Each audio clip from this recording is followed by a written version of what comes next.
Lê, nó bảo kia ăn cũng khô. Và nó trong lại có bác. Nó lại còn chú. Nó phải xuân cái ngõ xe. Nó cũng thế mà ya. Này cũng sáng. Nị xong nị cả đi. Có in chia là in chia thì gắn để ăn thay cho à. Nạc tu cái các chú along ra rồi. Nó thì có mấy à. Có in đi. Kami siya gerap deh, le kantalo di suatu tahu dia jam, kalongna ni tahu dia, kampun ngain awal la, kolera la, ni harus sadar, le sadar kon,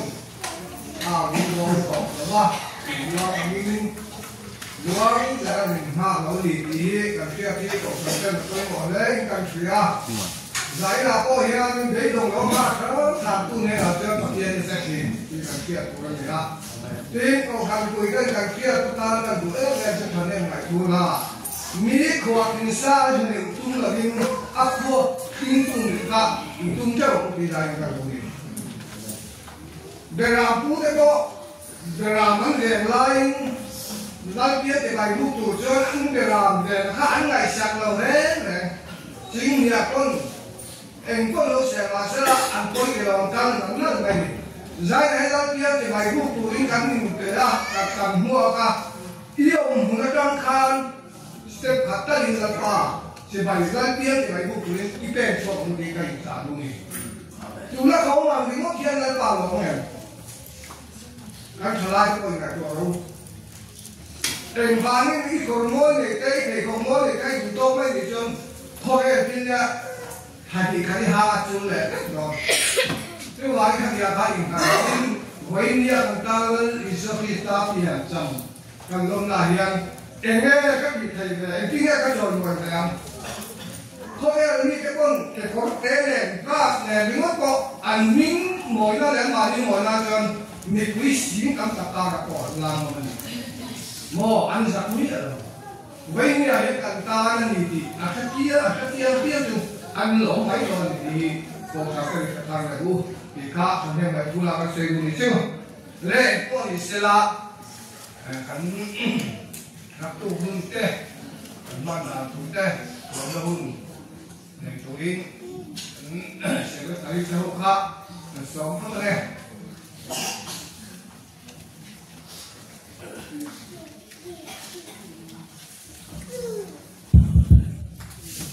Signore Dio, bene, bisogna essere adesso questa è già pa, kan ha det där med chill, att ni ju har det då vad bara. Det ger det så kan. Du har problem med chill. Allah det är ju ett problem. Det då bara आप अपन बात को मेरे जाने बात करने के लिए तो कुछ होते हैं वो दिखा रहे हैं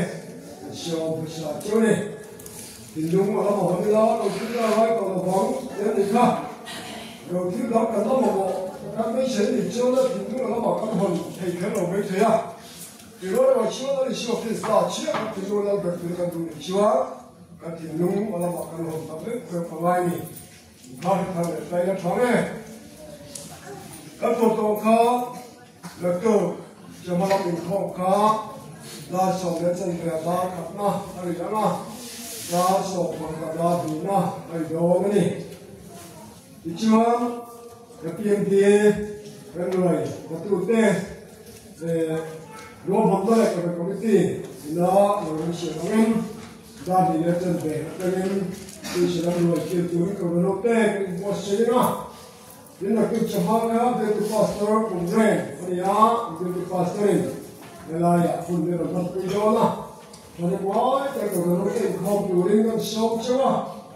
đến giờ nó mà qua chỉ vào thành phố mà chúng tôi chủ yếu là giống như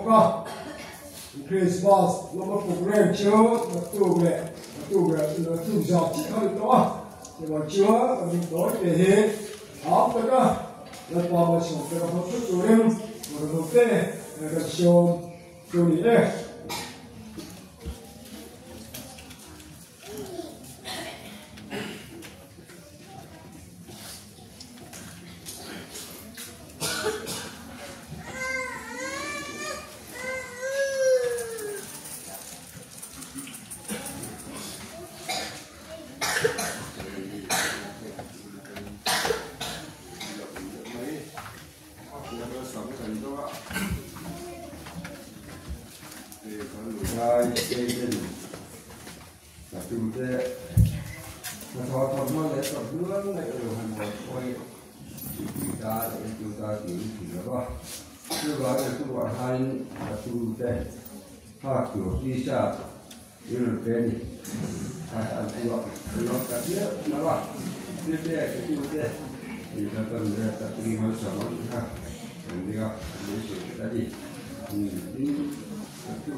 le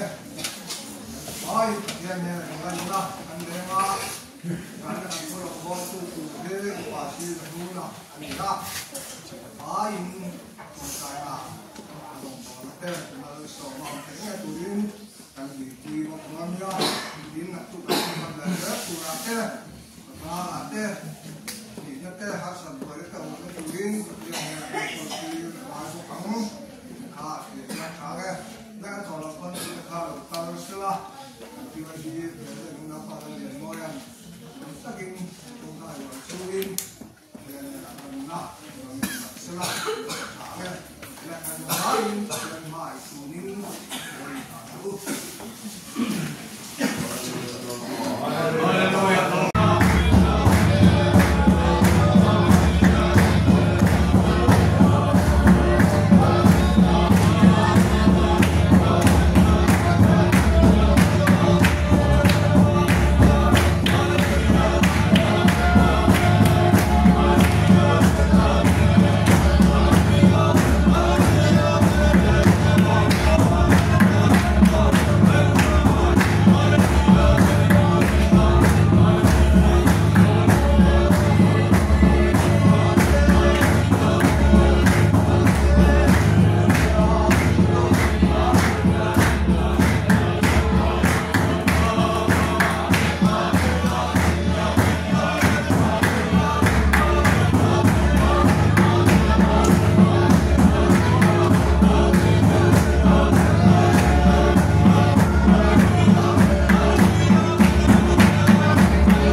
thiêng nên nó quý tu nó đang bài siêu anh sẽ nó sẽ anh mai anh phải nó ăn xong rồi phát hiện trên soi mỗi ngày tu cái tiếng mà anh chỉ tất soi đi anh soi mỗi cái đó vào anh quá mấy cái thằng thì khan khảo chứ nên mấy kỳ này thì khan thì ấy là hay cái là nó trong giữa này cả lông nó gì thì khan cả cái thằng đẹp cái ôi tùy thế mà đi đấy cần thu tu lắm bằng các loại sơn thôi có mà lời mua sợi tay lắm bằng thay mà mình sợ phát theo rồi xe đây sơn đi rồi sơn mà mua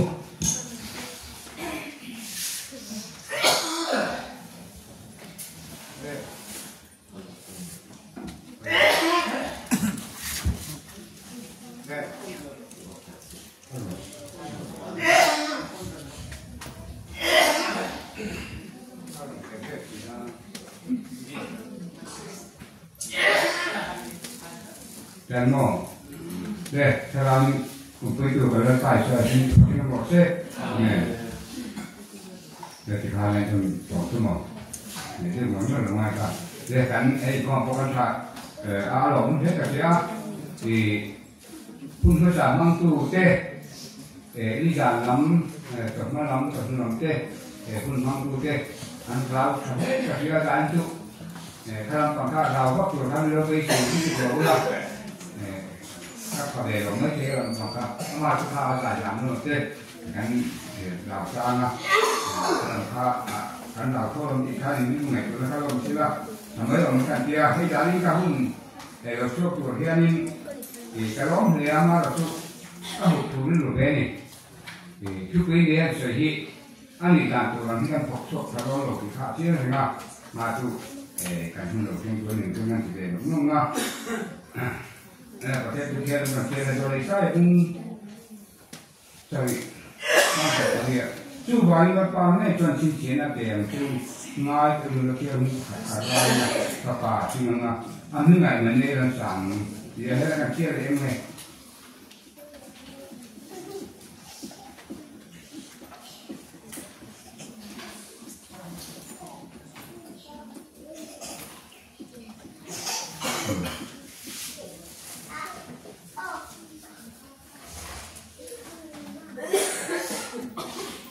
này là hiện tượng là cho nên thì Emmanuel là cần hay là phát hiện ông tí năng phát hiện cả Emmanuel là chỉ cần hay là phát hiện ông tí năng ông tí à tin hết là cho cần chia căn chia để chuan thì là tí à thì ngay để ông khá có đi các cái từ tôi có sẽ chuan thì anh này là cái lúc anh này là làm gì tôi cái này là cái này cái thứ trên anh chia cái chủ tế còn các gia đình mà sổ một xe thì các người tuấn là hiện hay cái mình cần tin vui cả chia thì là chụp cái này nó thấy cái cả chuan thì dài cô nó còn dài cô thì cái còn dài cái nó chỉ sang cả dài cái này thế này dài tu dài hình cổ về thay cả chia để là tài liệu sang quyền nó sai chủ in rồi mình cho phát triển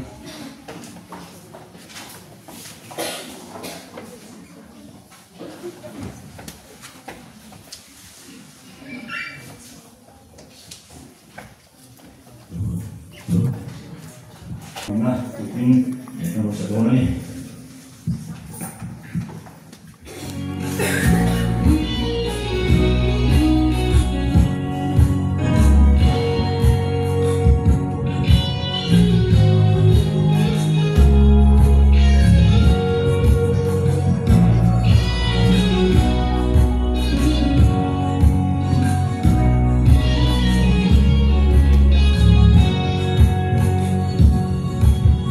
Those who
chuan kong hon giờ anh này là cái lũ đó là áp đê là làm việc anh ấy còn cái này là gì với những cái gì cái kỹ năng công ca cái lý số là công ca để áp cái này chú cái sinh đó cái kỹ năng cái đó là phải tôi một đấy cái gì với cái chỗ xây cái hôm kỹ năng chỉ là cái này cả là tôi sẽ cái này đầu gốc tôi sẽ khá kỹ năng cái là bạn thì học sẽ cái bôi ngoài gì các kỹ năng cái này của lại cái chúng ta sẽ từ nông nghiệp mà trên mình trên cái hàng thế cho nên sáng khi khát ta phòng cái linh lực vậy, nên anh chỉ khát anh khát, và phụ sĩ là rồi sẽ yên người không thì cái gì mấy, cái những cái trên sinh hoạt tính tốt thì nghe cao cái mà một chút thà anh nhiều đi học xã lắm, cái mình chỉ biết để cái mặt cái gì còn mấy, ha, nghe cái học xã nó khác nhau. Hôm nay chúng ta qua thằng này nó khi ta cái mà đi ruộng khăn, lúc tiền mai thì lại mua. Lalu dari game tu lepas ni nak kata ni muka rumah itu kalau ni bang ni lagi sih. Dia dengan itu cerita lagi. Cerita ni lah di Pakistan juga. Dia kau suruh kali itu macam dia kali aku kali itu. Macam kata kali macam apa ni. Pasien mahir kasih orang juga secara kasar juga dan kasar lagi kan sih ni. Jadi ada guna tu. Cái ngày của này hiện chung này phải chú của ngày của nó ta thôi mà nhất định trong này mà sẽ là số khi cái thời gian cần chi sẽ chỉ chưa cần phải còn là có mồ cần cả lại để là cái mà tôi lúc còn lại trong số là cho nên ở làm cái góc này cũng được rất mấy cái và cái tài công tài hiện nay còn làm chỉ là cái sản xuất cái chỉ là cái sản xuất là cái sản địa cái sản ngày cái sản chúng ta phát triển khácแล้วก็ประเทศเราการก็ทิ้งก็เราคนเดียวนี่คือถ้าที่ว่าก็เขียนเดี๋ยวหรือว่าเนี่ยข้านี่อ่ะเชื่อว่าช่วงนี้การทิ้งตรงนี้เราปาตามนี่รู้ที่ห้องท่าเสียแล้วใช่ข้าไปข้าเองหุ่นน่ะก็สร้างกันหมดว่าคนเฮ้ยก็ที่สิ่งนั้นต้องใจเฮ้ยก็ที่สร้างแล้วก็ให้สร้างกันตัวน่ะสิ่งนั้นก็เต็มกายทั้งหมดที่ข้าที่ก็จะมาเสียเองก็ไหนตัวนั้นลงก็ใช้ตัวไม่เกิดใจเช่นการเจริญจากการหิวที่เคยเราดีจากการจงใจแรงการติดตามการเช็คการเรียนสิ่งที่ก็เลิกภาษาเรียนนี่กันตรงนั้นที่จะเห็นมีมุติหรือว่าดังจะเห็นมีการโจมตีค่ะที่จะเราเช็คแล้วก็เราปาตัดตัวเขาลงเนี่ยที่พอเที่ยงนี้ก็จะอามาฟังกันอาม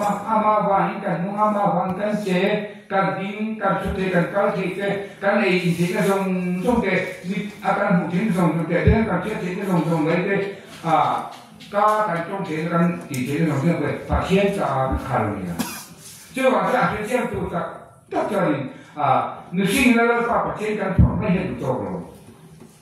เองอินโทเทโต้ก็จะเริ่มปะทุกข์เราเชื่อเริ่มปะทุกข์เราที่โทเทโต้จงกับเริ่มปะทุกข์เราอะไรสิเทียนเราเนี่ยไปจนร้านมันตัวอะไรมวยสองจะหาเรื่องนี้นอนรอใช่ตั้งแต่ที่มวยสองจะพอหาเรื่องนี้ตัวกันนั้นอยู่เนี่ยมั้งแล้วก็ที่เชียงตุเรียนเชียงจักรก็คือเนี่ยมานี่ฝักไม่ข้ามตัวว่าที่เชียงปีเล่นแล้วก็ประเทศนี้ฝักมุ่งเลยที่ข้ามตัวที่นี่ซึ่งมันจะใจให้ดูแลกันการที่ดูอะไรแล้วไปเองก็ตัวมันเลยสิละเอาไว้ใช้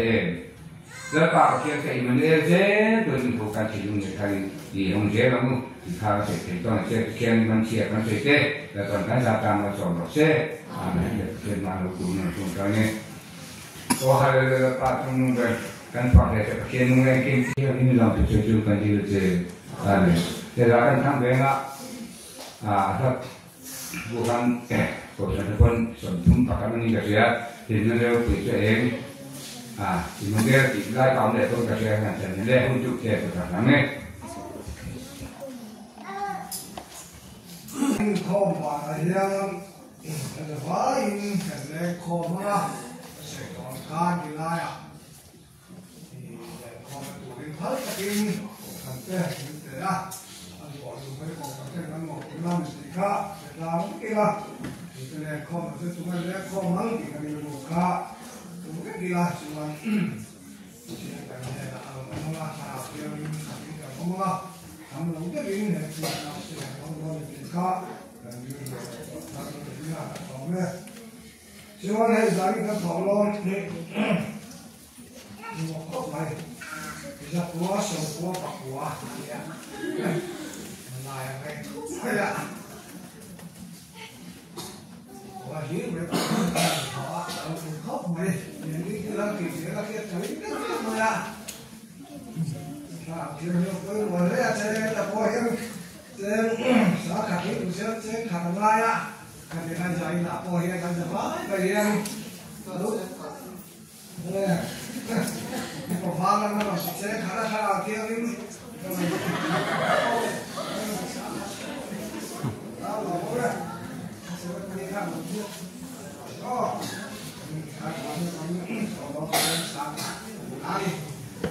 Thế mà đi, cho nhắc tôi cần hứng mang là chúng ta biết chịu bạc cho nó cần có đó, nó sò, nó chân cái nó xả đi mà, rồi mà ngày khác là không mấy, bạc cho sợi khác không có rồi cái con trai nó đi ra,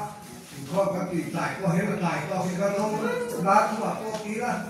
Lại có nó tổng thấu tới nó vào cho phá cái cả chung mà cháu nữa rồi gì các cái mặt tụ không cần mà cho cái sẽ cái khác rồi sẽ không khác sấy đó cái sấy mò rồi khác rồi chỉ đưa tất cả các thói cái là lóng chiên nó đẹp có bốc xí đâu nè lỏng này là tụ bà dính các kim rồi cái anh xe là thành kho nó nhiều cái cuộc khai hiện rất nhiều chưa và cuộc họp mình cho xuống cái đó là để kho về đó và nó thời gian bỏ còn mấy ngày là coi rồi mà ba kho bà đã để kho na lính tên cái giai các phật tu tên để hiểu không lại những tổ tham là đi lấy rồi gì ra rồi nói là từ trong là đi này kho chết rồi lên từ là cuộc khai đấy xây mạnh cái nền nhiều rất gì đi cùng nó đúng không? Những cái hai giải ra mà biết là cổ đúng em, chung lắm là cổ em, cái con tỏ chiếu nó có cổ con từ mai à, đấy, em mà bao tu là thành khá, là phải những cái sáng à, cái sáng là con chúng ta làm những cái những cái nhỏ của nó, là lên cổ rồi nhé.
Hãy subscribe cho kênh Ghiền Mì Gõ để không bỏ lỡ